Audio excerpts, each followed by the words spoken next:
Welcome back to another one of my videos, folks, and if you're watching this, it means that you're preparing for the Search Police Assessment Centre. And if you are, you might be wondering, how am I going to deliver role-play solutions in a consistent way when I'm under pressure? Well, I've just finished a one-to-one session with someone who's preparing for the assessment centre, and it struck me when we started looking at solutions how generic you can be in just using five role play solutions, which you could apply to just about any of the role plays at the Westshire Centre. So I'm going to share some of those with you now, and if you're one of my clients, please nip over to the Clients Only Facebook group, and if you're wondering how do I become one of Brendan's clients, just check the links below, and there's a link there to my online courses, my seminars and my one-to-one coaching, although I just don't really have that much time for one-to-one coaching at the moment. But the seminars, there's always plenty of those.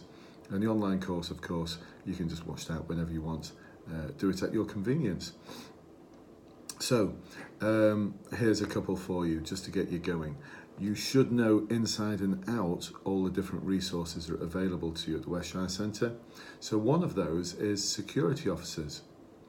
So you should know exactly how many security officers are on duty at any one time, how many supervisors there are, and how many of them there are in total. I'm not going to tell you that. You need to look this up. You need to know the Westshire Centre Pack inside and out.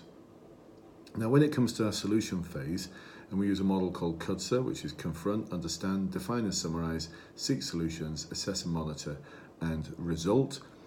When it comes to the solutions phase, you should be basing your solutions on the information that you've gathered in the understanding phase, and also matching that against any policies or guidance that exist, and that will give you your rationale for delivering your solutions. You haven't got much time though. You don't have time to start discussing the whys and wherefores of the solutions with the role player, because the best you're going to get off the role player is comments like, whatever you think is best, if that's the best you can do, I'm not interested, I don't want to take part in that, I don't think that'll work, I just want you to make sure this never happens again. And variations on those themes. You won't get anything else off them. None of the role players are ever going to say, what a great idea, I'm so pleased I came to see you. Why don't we have lunch next week and discuss this further? It's not going to happen. Not going to happen. Bland responses. So don't be put off by those bland responses. Keep driving your solutions agenda.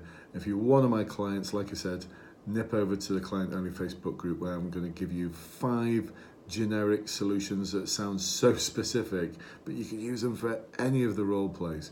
And I've had so much feedback from candidates, from hundreds of candidates over the years, who have said, these worked, I passed. So here we go. The very first one we can use is security officers, but instead of saying that you're going to get the security officers to do something, we're going to be quite specific. I'm going to take personal responsibility for tasking the supervisors of the security officers to do. Now, you've got things they can do around CCTV, other resources that might be barriers, or just patrolling the area to reassure people who may have been impacted by issues like whatever it is, to reassure them that we take this matter seriously, going to make sure it doesn't happen again. So your security officers are your enforcement arm. If there's something taking place that shouldn't be taking place, they are the people to make sure it stops. You could even double them up, couldn't you, with the local police? So it's also my intention to ensure the patrol alongside the local police. This will send a very strong message out that whatever is not going to be tolerated. So there you go, there's one of the solutions. The other 4 for my clients, you're going to love these, you're going to absolutely love them. Listen, I've been developing these over the past several years. The College of Policing haven't changed any of the role plays for 4.5 years now. They should be changing them all the time. But I scan the horizon, I listen to what positive action workshops are doing across the country. I take a look at the forums. There's one force allegedly out there who's given all of their candidates, certain candidates they want to pass, a breakdown of what each one of those 4 role plays is all about. I get to see all of this stuff. At least they didn't go as far as what Difford Powers Police did a couple of years ago, where they actually gave their candidates the marking guides and a script for the interviewers, complete with College of Policing sensitive written across the top. So they didn't go quite that far. But anyway, I've been developing these services now for years. and I develop the feedback that I get from my clients, hundreds, thousands of successful people who are now in the police, and I keep adapting what we do to improve it, to make sure that the College of Policing can only mark you well and give you the highest of marks for all of the solutions that you're going to come up with. So if you're one of my clients now, nip over to the Client Only group. I'm going to give you this amazing 5 solutions which you could apply to any role play.